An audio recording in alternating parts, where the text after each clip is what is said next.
hainao ve hoe aizao amin'ny baiboly ny andininy ampovoany indrindra amin'io baiboly manontolo hoe Genesis ka hatramin'ny Apokalipsy io dia ny andininy aiza re no ampovoany misy mahay amintsika. Izay tokoa ny Salamo 7:100 dia ny andininy 9.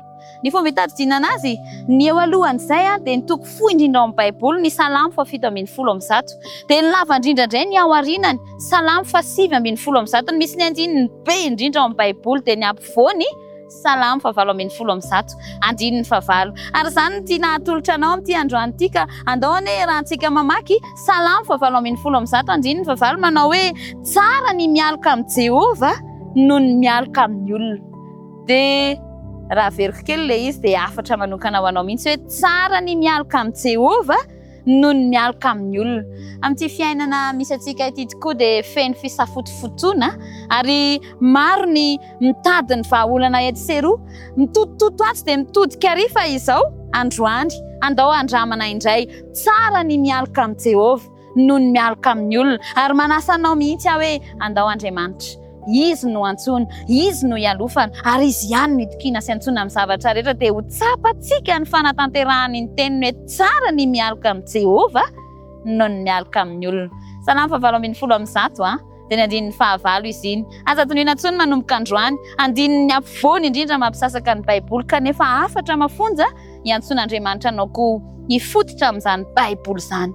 Tsara ny mialoka amin'ny Jehova noho ny mialoka amin'ny olona. Inona ny zavatra manahirana anao ankehitriny? Misy mampitotototo anao makatsy avia sy havanana ve?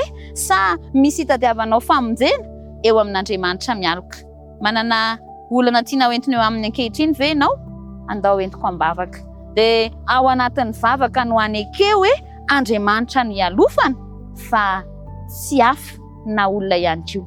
Andao hivavaka isika. Andriamanitra misaotra anao ny amin'ny hoe ianao no tsara ialofana fa tsy ny olona. Mety ho fitaovana omenao ny olona hanampy anay fa aminao ihany izahay no antsoy ary fikiry ireo tratranao mba hiantehitra ary tsy hitady afa-tsy ianao. Dia ho tsapanay tokoa ny herinao ny amin'ny hoe tsara ny mialoka aminao. Dia mitahety namana miara-mivavaka ity mba ahita vahaolana satria hialoka aminao dia ianao irery ihany. Saotra ny amin'ny fitiavanao Andriamanitra amin'ny anaran'i Kristy ny vavahanay. Amen. Dia amany olana amin'ny fiainanao Andriamanitra, izy ihany no ialofy. Mandra-pio.